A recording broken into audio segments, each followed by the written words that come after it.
Well, so much for getting our hopes up with the Pat Bev effect. I mean, I kid, trying not to be too reactionary and prisoner of the moment, but it was fitting to see the Bulls back up to their old ways and struggling with the same issues we've seen all season when it comes to shooting and their overall lack of size and rim protection. Yes, it's against the Raptors, who literally have the biggest team in the NBA by average height, so they're going to be a bad matchup for the Bulls, who are very guard heavy and have a super small starting lineup now, with the fact that you take out Patrick Williams out of the equation and having him come off the bench, which, mind you, as I said before, I actually like P. Will coming off the bench as long as he's still able to put in decent minutes and is getting run in the second unit where they're going to need his offense more.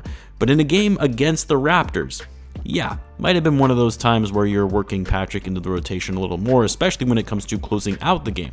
I would have much preferred to see Pat in the final minutes of the game rather than Caruso at the 4, because the Bulls were getting absolutely obliterated on the offensive glass tonight. And Caruso was a bit of a non-factor on offense when the Bulls really needed points in those final minutes, because he's just too small when going up against the likes of Boucher, Siakam, Anunoby, Scotty Barnes, Jakob Poeltl when trying to drive the ball inside. There was a possession with about a minute left. Bulls were down about 4 points, I believe it was, and Caruso had the ball in the paint, hesitated on putting up a shot, and passed it off when he saw he had bigs all around him looking to swat anything that he was going to put up. But anyway, definitely not a good game, but also not the worst game for the Bulls, which I know doesn't really mean much when they lose a pivotal game against a team that's right in front of them in the standings. But what I mean by it not being a bad game per se is the fact that the Bulls, they still played hard. They were sloppy at times. They didn't shoot the 3 ball well. Well, I actually take that back. They shot 40% from 3, but they didn't take enough of them per usual, which is what we've seen all season long, going 10 for 25 from deep. What's crazy is that the Bulls actually shot 52% from the field tonight compared to the Raptors' 40%. But the Raptors had 94 shot attempts compared to the Bulls' 71. How does that happen? Yeah, you're giving up way too many second chance points, way too many offensive rebounds to the Raptors, 19 offensive rebounds for Toronto in total compared to the Bulls' 6. I know the Raptors are one of the best offensive rebounding teams in the league, but that is inexcusable. But anyway, all that to say, it wasn't a terrible game because despite all of this, the Bulls remained in the game throughout. They kept up the defensive intensity, and unlike where we have seen this team give up so many times in these instances, the Bulls kept fighting through. They just came up short in this one. The execution down the stretch was pretty meh, as I mentioned. Wasn't a fan of the small ball closing lineup. Bulls put up some bad shots, got a little lazy closing out on 3-point attempts. There was also that pretty bad out of bounds call, which was clearly off the Raptors, and they said it was off Patrick Beverley. But of course, Billy Donovan didn't challenge, and the Raptors hit a 3 on the inbounds play following that, which really put the momentum even further in the Raptors' hands at that point. And then it seemed like the Raptors just couldn't miss from 3 in the fourth quarter, and it was painful to see those long rebounds off of a Raptors miss to go to another 3-point shooter to put it back up to score. So many 50-50 balls that the Bulls just could not come away with.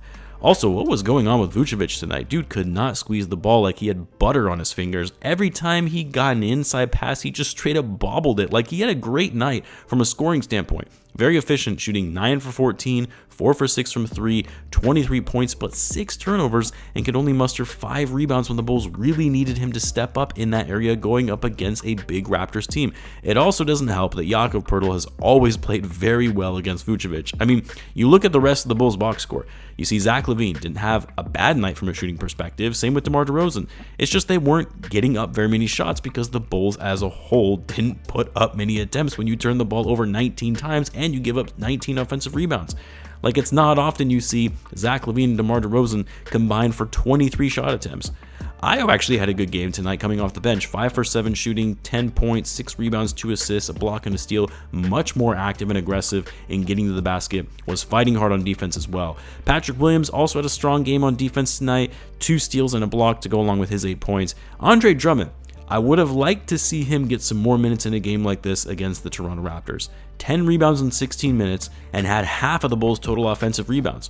With the Bulls struggling to get rebounds, having a guy like Drummond in there enables you to take away some of those second chance opportunities for the Raptors.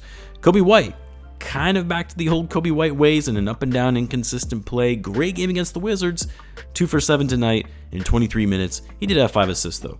I will say I do like Patrick Beverley closing out games. He plays with the kind of confidence and energy you need from a team that has been a bit hesitant and has the tendency to collapse late in games. Obviously didn't work out tonight for the Bulls with him closing out, given the fact the Bulls still lost, but he did have that big three in the final minutes that stopped the Raptors from going on a big run and was one of the few players who had a positive box plus minus on the night. He finished the game with 8.7 rebounds and 4 assists. It's going to be interesting to see how the Bulls respond after a loss like this. It doesn't help that the Wizards beat the Hawks tonight, which now puts the Bulls 1.5 games behind the Wizards and 2.5 games behind the Raptors. They got the Pistons tomorrow night, one of the worst teams in the league, so you would hope that this would be an easy game for them to pick up, but you never know with this team. And then they follow it up taking on the Suns, who are expected to have Kevin Durant back in the lineup on Friday. Not going to be an easy game. Then they'll have the Pacers again, who after tonight are now only a half game back behind the Bulls for 12th in the East, which is just insane. Yeah, it's just time is running out. Time is running out for this team to truly make a last-second push to close out the season strong and to try to play into the playoffs by way of the play-in, because they're most certainly not going to work their way up to the 6th seed at this point, that's for sure. Anyway, we'll be right back at it tomorrow for the game against the Pistons. I know I haven't had a live chat in a while. Those were kind of dying down anyway. I'll try and get those back up and running for some of the bigger games down the stretch of the season. But until then, as always, guys, be sure to subscribe, and I will see you in the next one.